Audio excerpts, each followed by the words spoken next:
What's good, everybody? Welcome back to another Niners Nation podcast. I'm Rob Stats Guerrera. Michelle Majuk is off today, so we thought we'd do something a little different. Want to do an interview with you. Obviously, Trey Lance is dominating the 49ers world here, so I thought I would talk to a former quarterback, get his take, and basically see if the stuff I've been saying all week and basically since they drafted him is totally crazy. So let's go to Houston. Let's welcome in Sean Salisbury. You hear him on Sports Talk 790 from 6 to 10 a.m. Central Time. Sean, how you doing? My man, Rob, what's going on, brother? I'm doing great. Good to be on with you. I mean, you are loaded in the background with your Niner gear. I love it. It's been too long, but I mean, I know we're in touch, but we're not like visual with each other. So it's great to be on, and always a pleasure to see you. I've known Sean for a long time, back when I was an intern at ESPN. I always wanted to thank you, Sean. You probably don't even remember this, but it always sticks out in my mind. So we were doing the NFL show on Sunday afternoon, and we were in a break, and you were going to tell a story to, I believe it was Eric Casillas. It was some behind the scenes story. I don't even remember the particulars of that. But before you started, Eric said, hold on, does he need to leave? And he pointed to me, the intern that nobody knew. And you looked at me and you were like, no, man, he's cool. And I always appreciated that you didn't kick me out of the room for the story. Listen, man, whether it's an intern or somebody who's a 25-year veteran, everybody's the same family and everybody treats. I had some of the best times of my life. I remember it well because I remember doing it with Eric and you being there, and our relationship as it expanded and developed, and all the great people. So no, my man, it was nothing more than the fact that I've always trusted you. And why wouldn't I let you in on some good stories? We've been sharing them forever, so why not some others? But I appreciate you, man. Thank you. Oh, well, thank you. And I'm fortunate to have heard that story and fortunate to have kept in touch with you throughout now. God. Did you like the story? Fun story. Always good stories. I mean, if people only knew the stories that you had. I mean, there's a book. Some know, yeah. There's a book to be read and Yes. written, right, my man? And I'll have you write the foreword. There you go, bud. All right, I'm down. Let me know. Right. So Trey Lance obviously is the center of the 49ers world right now. I have been, from the second they drafted him, whoever they drafted, if it was Lance, if it was Fields, whoever, I've been start the kid immediately. Let's get to our future. The first day of the rest of our lives needs to start. And I've been playing right away. I saw him out there on Sunday. I thought he did some good, some bad, but it hasn't changed my mind. Where do you come down on the whole Lance Garoppolo thing? I'm with you. Now, listen, as a guy who's played against veteran, now wasn't a first-round pick in that position, Jimmy's a good player, Stats. You and I both, he's a good player. Mm-hmm. But I don't think they'd have gone after Stafford or moved up with 2 first-round picks. And remember, the Stafford stuff was going on before they went after Trey Lance and moved up in the draft, and stuff that we finally were privy to after it all happened, that if they thought there wasn't a ceiling on Jimmy's game. Now, does that mean Jimmy can't play? No. And Jimmy may have a great season. The key here is that if Kyle determines coming out of this training camp that the rookie is close to, when it comes to understanding, but couldn't break through the ceiling with some great plays. For instance, if we're winning 23-13 on a weekly basis, but with a few more explosives, meaning plays, the chunk plays, or the stuff that Jimmy can't do that Trey can, and it'd be 33-13, you have to make the change. I am long past what about his feelings, and what about Jimmy's feelings, or what about Trey Lance if he gets his feelings hurt or loses confidence after 3 interceptions, which is going to happen. I don't care, because guess what? If you're worried about the fragility of Trey Lance or Mac Jones, then you shouldn't have drafted their ass anyway that high. Because what are you going to do when it's 3 minutes to go and we need 13 points and it's inclement weather and they're driving to win, they're getting booed? I know he said, well, Sean, how often that happens? It happens more than people think. And I need that guy to take me from a team that is just getting by to a team with this person. If there was ever a time to start a rookie, if he was not swimming or drowning, should I say, in all the football, all reading coverages, because it's the NFL, and a big leap from where he is, because he really hadn't played a full season since, 2+ years ago at North Dakota State. So I get it. But if he's not swimming and he has a grasp of what's going on, I got to ask myself, okay, if we take a step back, can we take 3 steps forward with Lance quickly? And with this roster, healthy Stats, How the hell? I mean, it isn't like he's going to the Jets that Zach Wilson's going to get the hell beat out of him and still have to make plays. So, listen, I have all the respect in the world for Jimmy, but I don't believe there's certain plays that Trey Lance can make, and I felt like this just like you before the draft, that Jimmy can't make. There's probably some things doing that Jimmy can read right now that Trey Lance is not ready for because he's young. But the chalkboard doesn't move. The whiteboard doesn't move. The way to do it is, can this guy make us more explosive and give us a chance to do something above and beyond? If we can win 10 with Jimmy, can we win 12 with Trey? So Jimmy may start from the beginning, but think about the pressure that's on him. Stats. He's not playing in San Francisco past this year.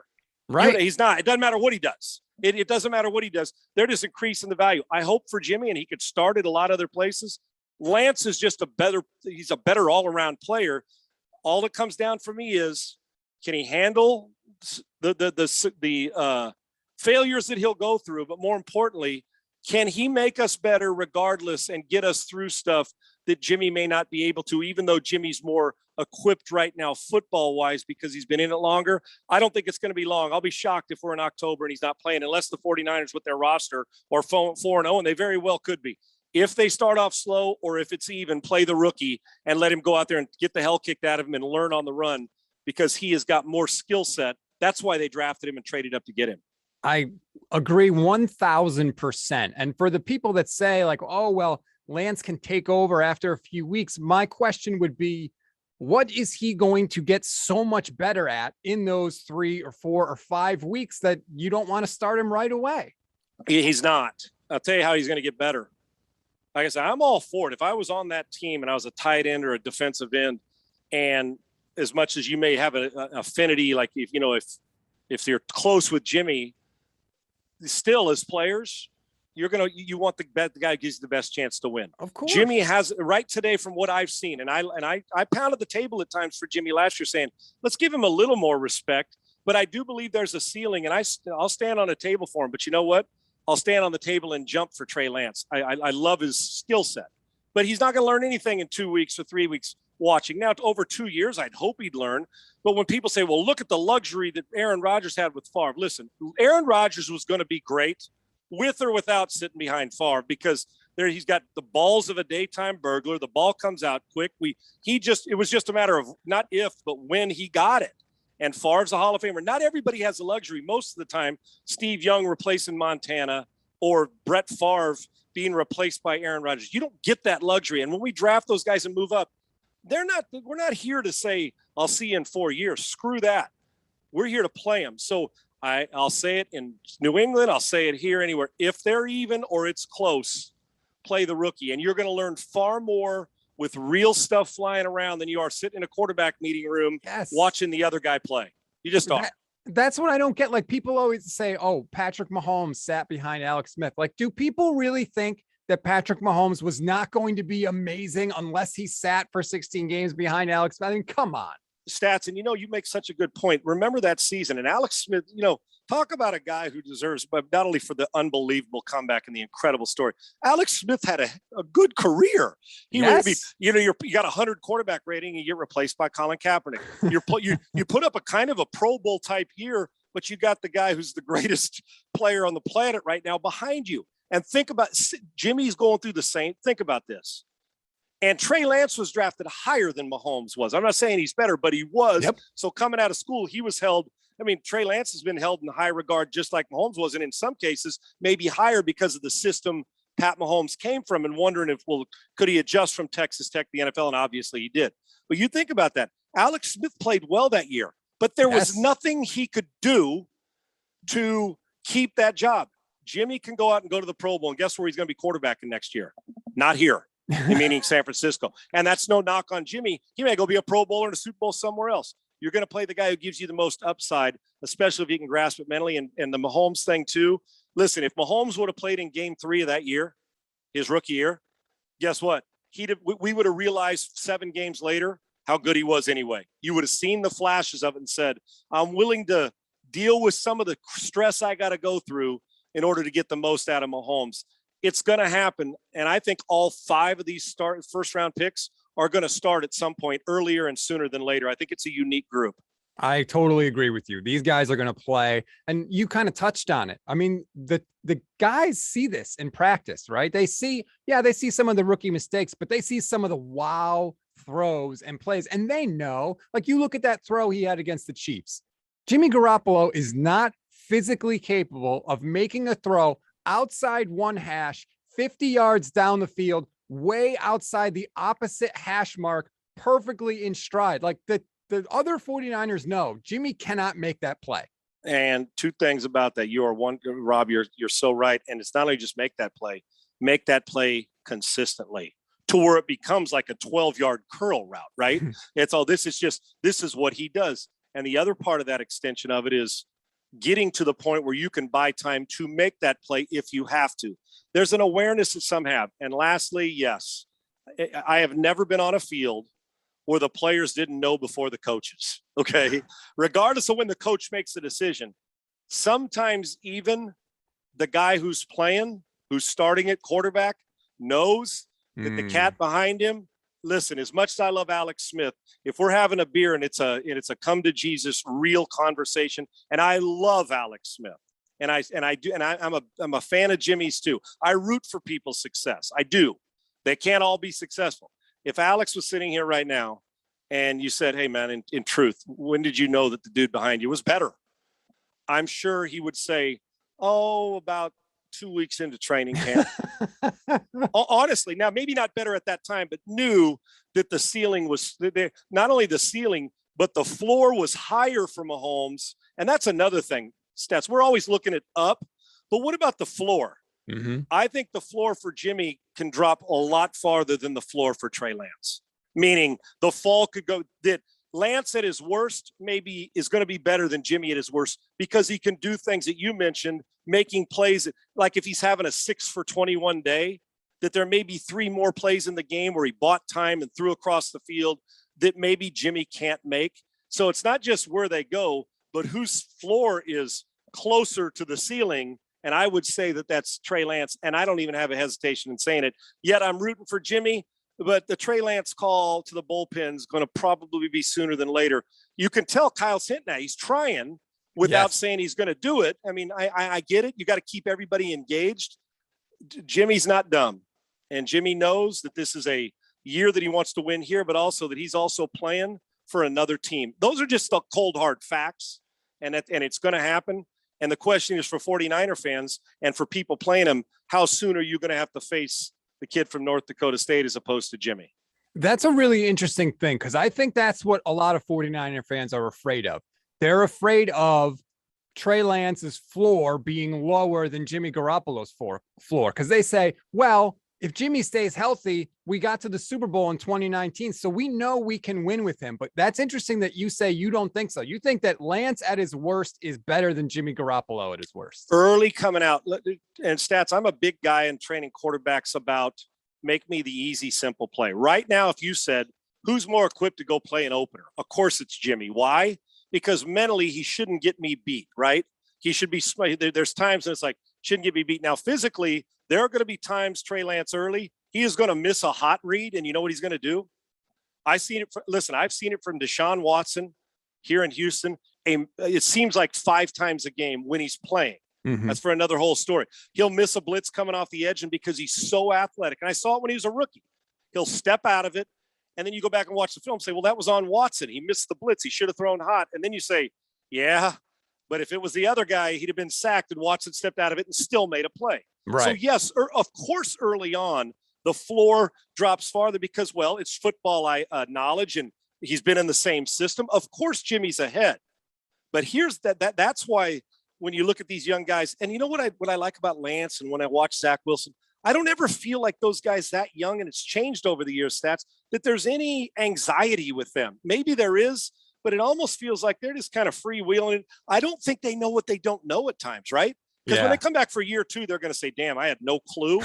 But I get why 49er fans are saying, well, what Jimmy's, if they both play poorly, who gives us a better chance to win? Well, decision-wise, it should be Jimmy. If it's not, then you can't even, then there is no discussion. You play Lance tomorrow.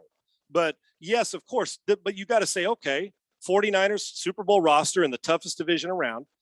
All right, well, let's see how it goes.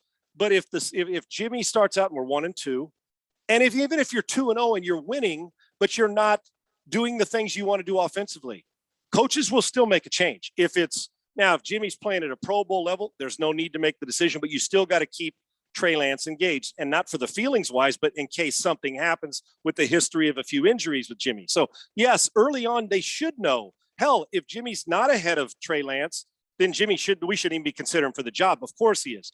But when all is said and done, and it gets down to the brass tacks of it all, who's going to make more plays for you in big moments is what Kyle's got to ask. Now, we don't know about Trey Lance. We haven't seen it, but I have a hunch that what we're watching is something special, and that's just it.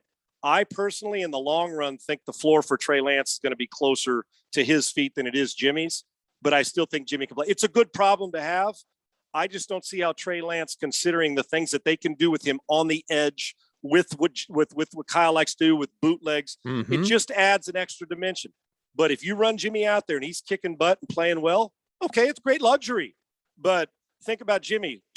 Rob, you're a fan. I'm a fan. If he goes 2 games in a row and they win, but he throws 2 picks in each game, and Kyle, who is out, he wants good decisions and wants how can we get to another level?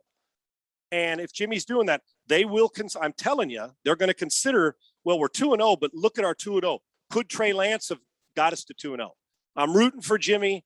I love the whole 49er history. I love great competition. Jimmy should thrive on it. And I'll tell you what else. If you can't handle the competition, Trey Lance or Jimmy Garoppolo, then I'm not playing you either. So it's okay to have those feelings of how's this going to work out. But to me, Trey Lance has got more ability. He just does. And the sooner you grasp onto that and get him out there playing, more plays you're going to make. 5 of perfect cases last week. Stats, we're sitting here talking. He was 5 of 14, had some sacks. He doesn't quite understand protections yet. Missed some throws out of, being a little over anxious, had some drops. Yet look how we're talking about him, because the 5 plays he did make were like, damn, eye-opening. And that's the way it's going to be early on. The key is with the great roster around him, can they hold him afloat until he finally, the light switch goes on. He says, I know what that strong safety blitz looks like. And in the meantime, Jimmy compete, play his butt off, and do everything he can to fend him off. But it is going to be a difficult task. And what I've said is, I look at how Kyle Shanahan called that game on Saturday. If he wanted Jimmy Garoppolo to win the quarterback competition, he would have called very conservative plays for Trey Lance. Quite frankly, he would have called the plays that he ended up calling for Jimmy.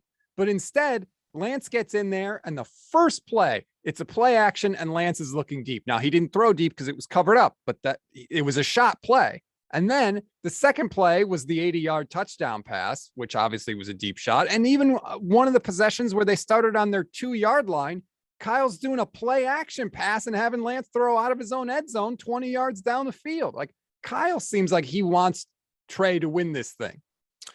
Well, like I said, we saw the offseason. You make an awesome point. Listen, here's the things I want to find out early. And you, first of all, you mentioned, and I'm so glad you hit this, call a deep shot.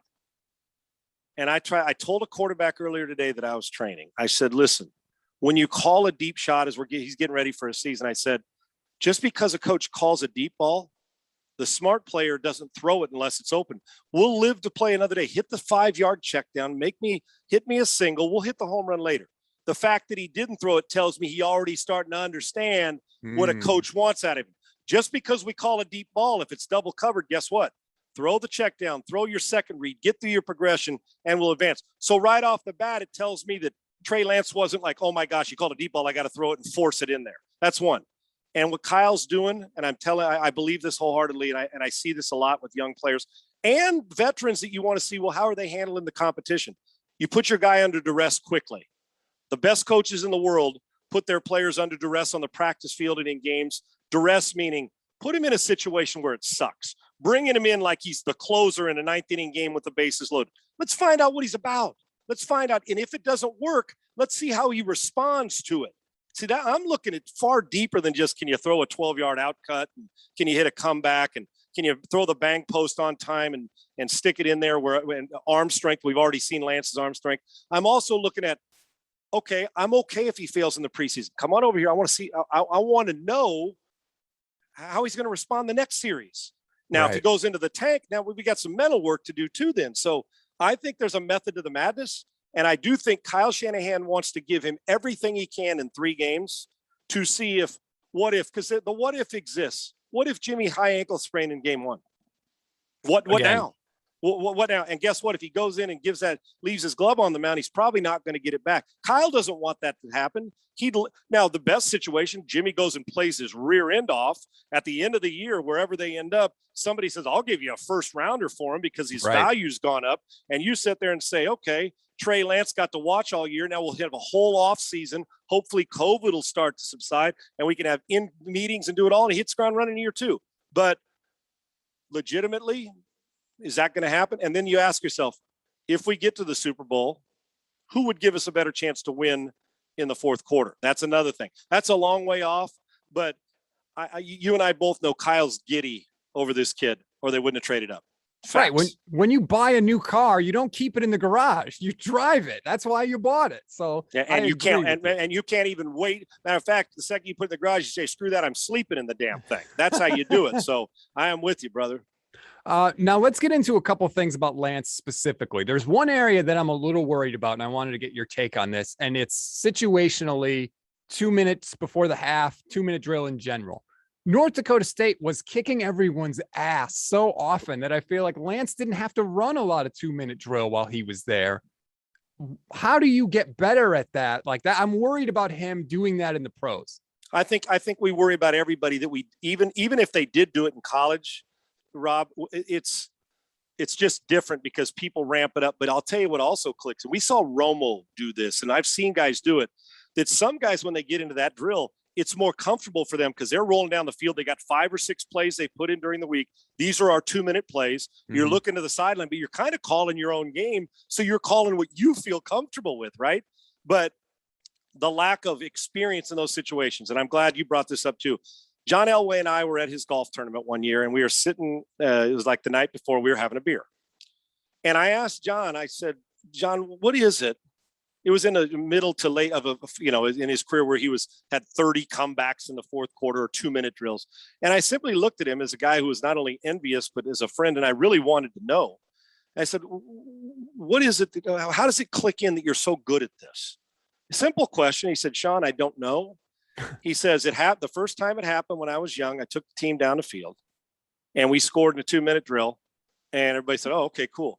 And then I did it again. And from then on, everybody kind of expected it. And so did I. And that was his answer. It was not scientific. It was not, well, I'm just mentally tougher than everybody or our game plan. Yes, you got to call the right plays. But remember this, defenses in 2-minute drills aren't playing 18 different coverages. They're got their base defense. And then all of a sudden you cross the 50-yard line. Maybe coach will send in a pressure to see if they can handle it. But that's going to be a concern of yours, Stats, for a while. You know why? Because he's going to have one where he's going to do it and excel. And then they'll have one where you say, damn, why'd you force it before the half? Now let's hope it's before the half and not at the end of the game so you have a chance to fix it. But we're not going to know the true answer until, and that's why on the practice field again, and then if there's a 2-minute drill, put the ball in his hand in a preseason game and say, Trey, you're running this. We'll help you with the timeouts. We've put in 6 plays that we like to run, 6 passes and 2 runs. Don't be flip-flopping formations because it's killing us time-wise. You look over to me for timeouts. Other than that, I point at you. Get them to the line of scrimmage and let's go play. Keep it simple. Give me completions and at least get off this field getting us points. Don't turn it over. Don't take a sack. And if you have that, and it's the constant repetition. So you should be, because not only is it North Dakota State where they dominated everybody, he hadn't seen a 2-minute drill in 2 years other than on the practice field. But you try to simulate it, and it's hard to simulate game situation. But that's going to become one of the – Marino's done it, Peyton Manning. And at certain times, we'll find out. Some guys just are phenomenal. When the temperature of the game goes up, their blood pressure goes down. The guy in Tampa's pretty good at it. The guy in Green Bay ain't half bad at it. Elway was spectacular. Peyton Manning, we know that. So we're not going to know this. And you know what, Stats? It may be 3 years into his career before you're like, that guy's one of the best third down guys in the league. And the way you get to that, take your chances when they're there. But the truth is the best guys in the world get completions on a 2-minute drive. Flip the field and give us a chance. And he's got the ability to do it. Now it's just a matter of, got to see it, and you don't get to see it until the real bullets are flying in the fall. And until then, we're all going to have that question on, is he ready from North Dakota State, COVID, now in the 49ers? But he does have this element. a great play caller, George Kittle, Mostert. You got Debo. They've got all these different formations to lean on where their passing game can be an extension of the run and get him easy early completions. And the system sets up for under center and in the gun to have success.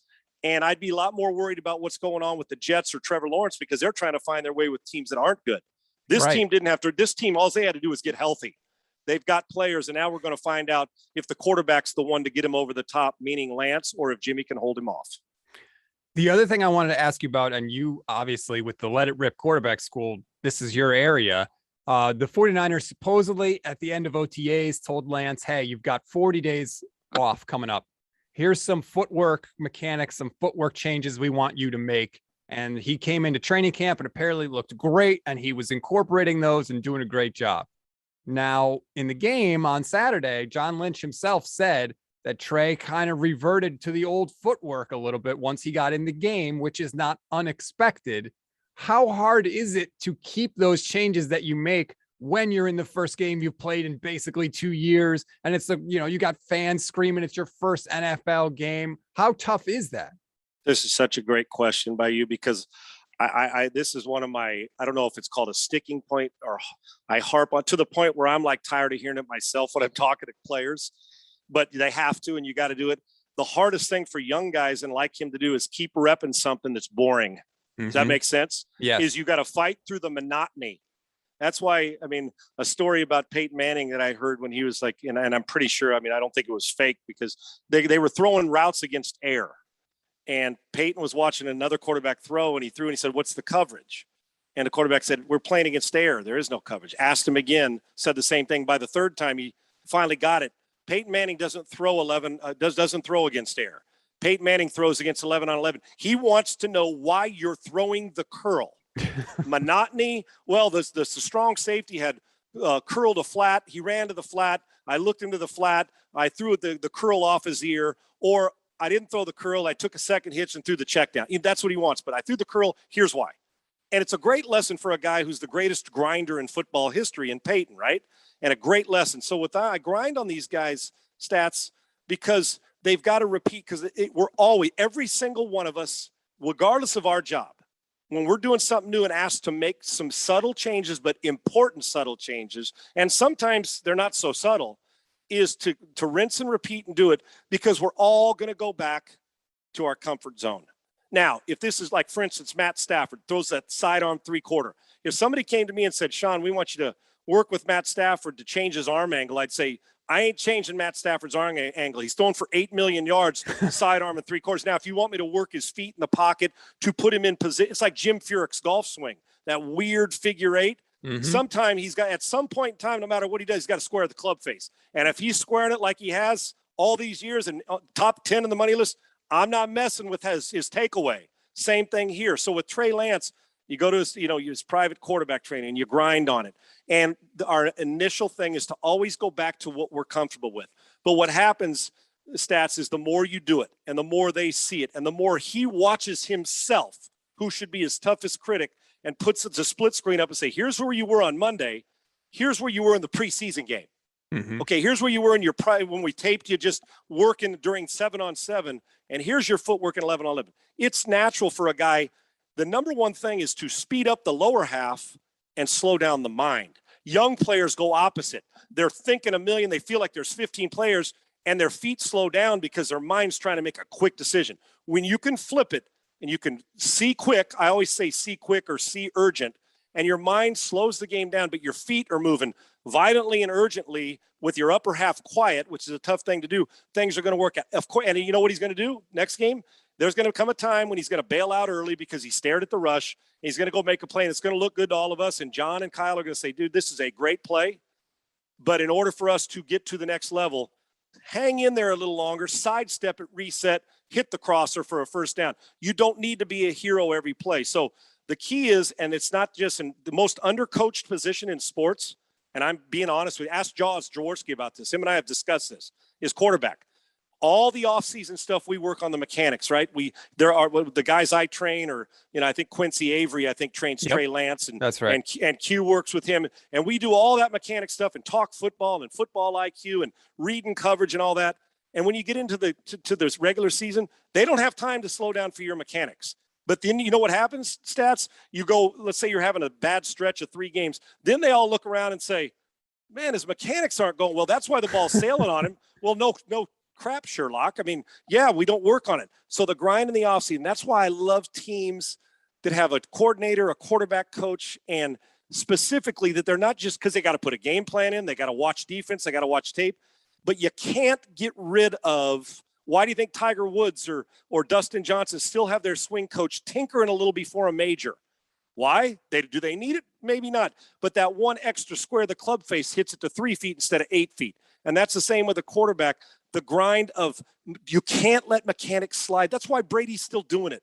His legs have never gone. When the pressure's at its best, he reverts to the best mechanics in the world in the fourth quarter in a 2-minute drill, what everybody wants to do. So Stats, that's just that's got to be repetitive, and seeing it and being able to self-correct during a game and say, you know what, I'm stepping in the bucket or I'm bailing. I saw the pass rush instead of the coverage. I got to quit staring. I got to feel it. And that just comes with the comfort of understanding what defenses are trying to do, understanding protections. He's going to revert back to some of it, but the great thing about it is when you know you've got it and that circle's big and then you start to bring it in, and he will. He's not, hell, his mechanics may not be at their best until 3 years into the league, but the grind in the off season and even during the season of on an off day, even if it's 15 minutes, watching some tape and comparing it to game 1 to game 4, you got to be the greatest self-critic in the world at this position. And if you're sensitive or afraid of work or afraid of doing lonely work, you're eventually going to get caught up too. So it's going to take a minute and he'll revert back, but he's young. And they always rely on their playmaking skills. But once the playmaking skills, the mental part, and the mechanics come together, you're going to win Super Bowls. And everything that you're saying gets fixed only if he's the starting quarterback. None of this stuff happens if he's the backup getting, 5 reps in practice. So what did you do? What did you study in college? Just curious. In high school, what did you study? Communications. Okay, and I studied broadcast journalism.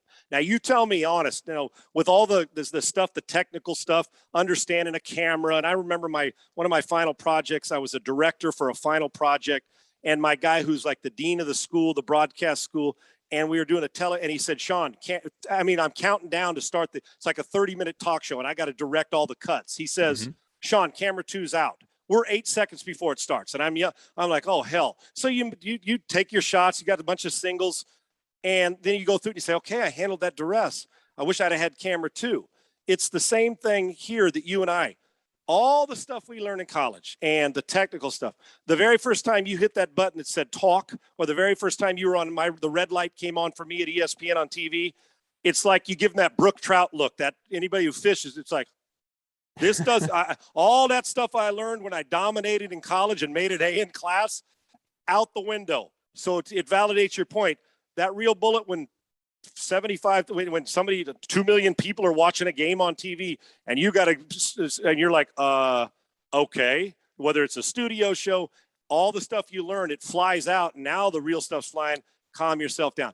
Quarterbacks are going to go through the same thing in any line. First time somebody tried to sell a house, if you're a realtor, right, you could have gone to real estate school for 2 years. The first time you sell a house, you're like, boy, did I screw the pooch on that one. So, but if you just keep taking classes, you're not going to learn how to sell a house. So exactly. I am with you. If you want to maximize it, they're going to maximize it sooner than later. The last thing I wanted to get to you on Lance is when he does miss, he seems to miss high. Does that tell you that there's something consistently with his footwork or his throwing motion that he's doing wrong? I promise you, I will watch every throw he makes this year in a game, every throw in a game situation. I will watch every one of them.